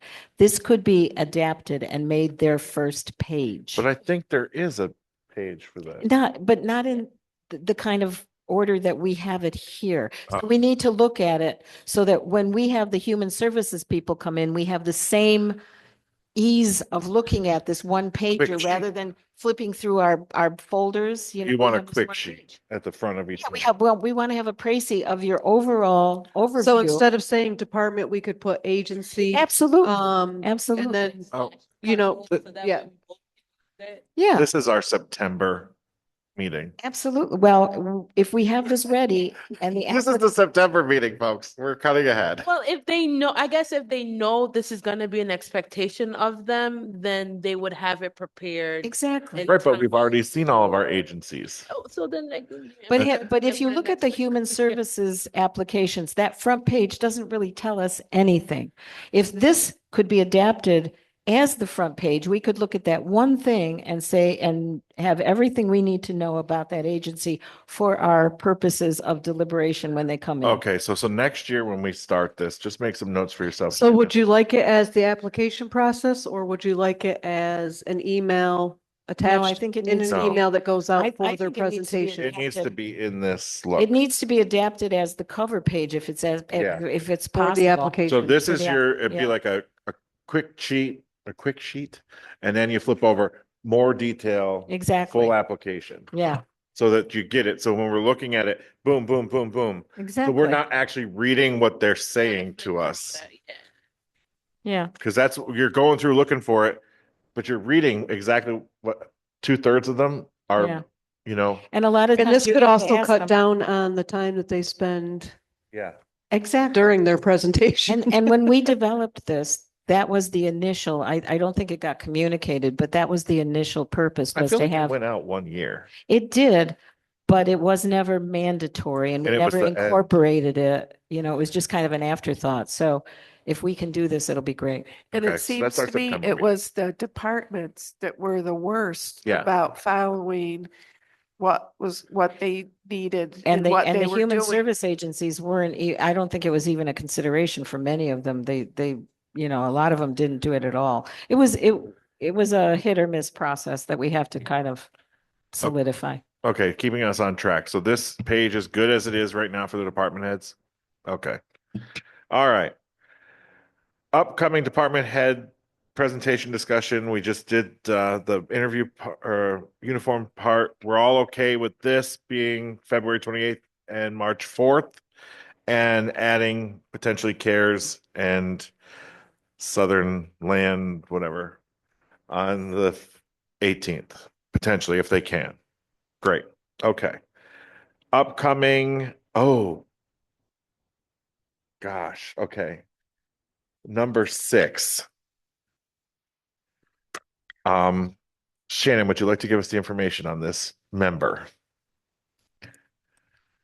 Back in September, Layla Hernandez, was appointed by Kenya. This is the official letter that was sent to her September 12th, and she has not made a single meeting, so it is up to So it is anyone up to us now whether we want to recommend to City Council for their removal of this member and encouragement to replace said member so that the second district is being represented on this body. And because it is now September, October, November, November, December, January. We're now on what, meeting 11? And she hasn't been to one. I would recommend for the next fiscal year, as if they appoint a new person now, they've already missed all presentations, all of that. So I would recommend that they not be appointed for the rest of this year, but Well, no, actually, Sure. that's not maybe a bad idea that somebody could come in and learn the Learn. ropes and stuff, because it does take a little while for a new member to know what they're doing. And we need to be, in other words, we need to make it very clear that this is a very serious body. We need to have full presentation, full representation. So I think that they need to make that appointment, and we can help that person so that in September, that person might be a little bit better Now, prepared. my recommendation on that would be not filling it until April 1st. Right, Um, which is fair. just so that they're there, so they're here for us to see the questions and how we massage it all together into our recommendation without hearing the departments or whatever and not the agencies, but to see the whole thing. Does that make sense? I don't know. Yeah, I don't think somebody should come in at this point in time and then be able to vote. I mean, I was appointed midterm and I was able to come in and vote, but it was a lot of homework. yeah. It was a lot of YouTube videos that I had to watch to get caught up. It was a lot. And if they're not here already, I they have joined. been appointed. But I mean, My this second time. individual that has never come to anything. Yeah, they've been Right, which is appointed why we're and going to they recommend can't. their removal. Right. That doesn't mean the removal is going to happen immediately. I don't know when City Council will bring that up. What Mhm. we need to do is whether we want to vote on recommending to City Council that this person be removed. They will then take up our recommendation. When they vote to remove that person or not is up to them. And when Kenya finds somebody new to appoint is up to them. But it should Seeing be. how it Kenya should is be no on longer the timely ex manner. officio, does she, Rebecca now appoint, or does No, Kenya? No, it's her Kenya's the second district seat. And the other thing too, Michelle, is if a new person comes on, Right, they're going to be District 2. sitting through our deliberative process. And they can ask the questions, they can do their homework. It's putting them in a position of great responsibility. But again, maybe we erred by not taking care of this sooner. You know, why did we wait this long? That's another thing. We should be more timely about this. I think we've been We're trying to be bringing nice. up in the next meeting from when I found out about it. No, I mean, but we don't think about these things, you Oh. know? Yeah, no. Well, my other question is, who represents the third district? That's one of our vacancies, last I remember. I'll say, I have the thing. Who's right the here. council person? So I think that's Kavanaugh's The district. entire isn't it? west side is unrepresented right now. I actually have someone that is interested and is in Kenya's I mean, district. I under the for mayoral being on appointees are CDAC. whatever. Third There district was some is vacant, and the, is Kavanaugh, the appointee is Kavanaugh. Second district is Middleton, and that's the member that Where's has fourth? not shown up. That's the north side. Fourth district is Hotchkiss, and that's Jasula. Nate, okay. South side. Maryland Maryland's is south south side. side. I'm east side. Oh. I'm trying to put it together from the minutes. Like, oh, who represents what?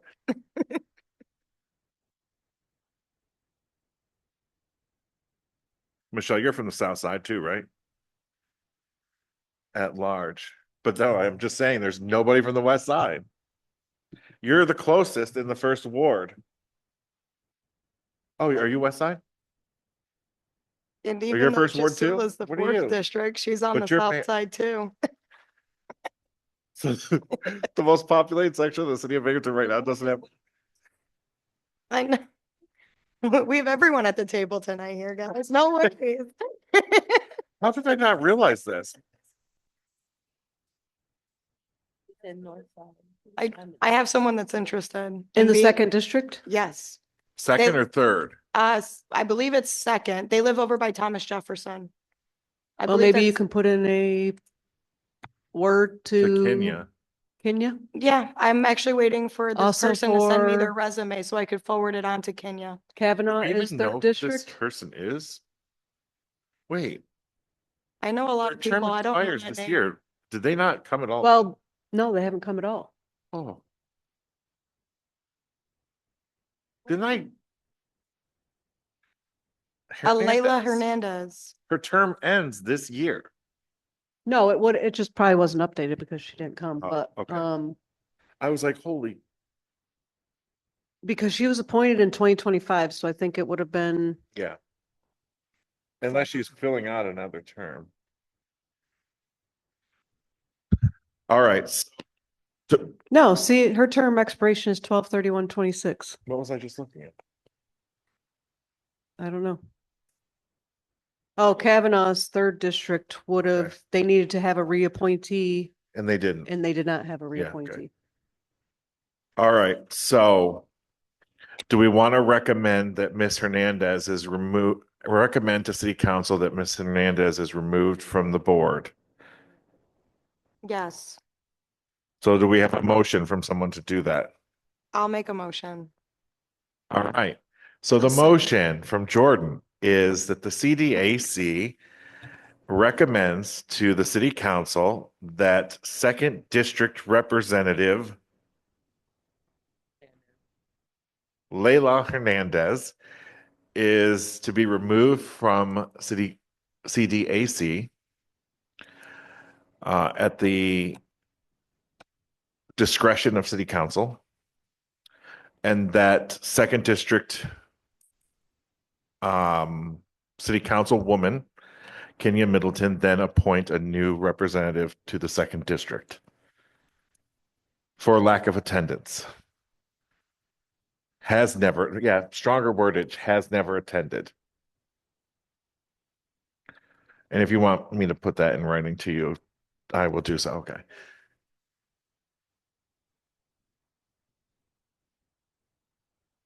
Oh, well, we'll do two recommendations. Okay. So let's second. Do we have a second on that? A second, Deborah? Jordan? I first did it. Deborah did the second on that. All in favor? Aye.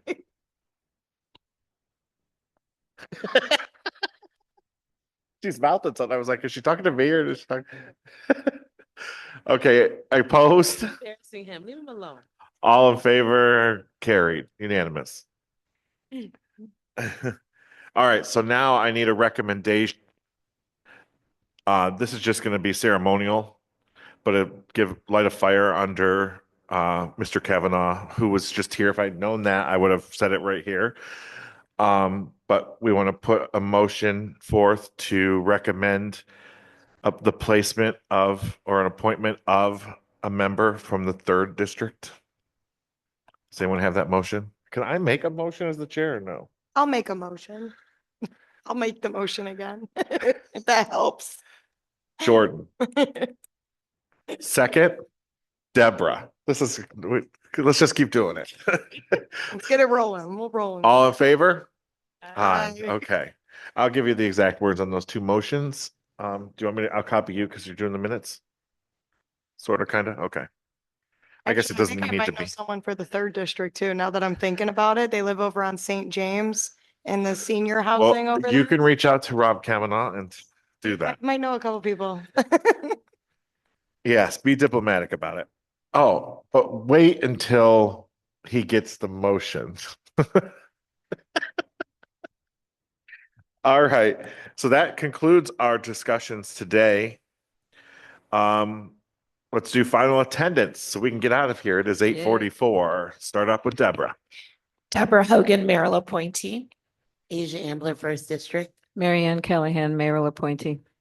Michelle O'Loughlin, member at large. Gisela Saintis, 4th district. Jordan Trice, 5th district. And I'm Justin McGregor from the 7th District, your chair. Do we have a motion to adjourn? Motion. Motion. Michelle, second. Gisela. Jasula. I'm always afraid I'm going to say it wrong. All in favor? Aye. And don't be scared, just say it. Opposed? You're right. All right, we are adjourned. I love doing it. That's a highlight of my meeting right there. If you have not given me your disclosure statement signed and dated, please give that to me.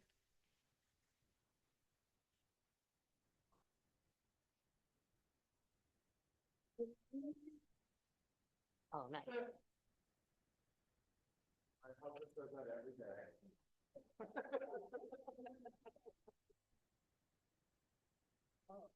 Oh.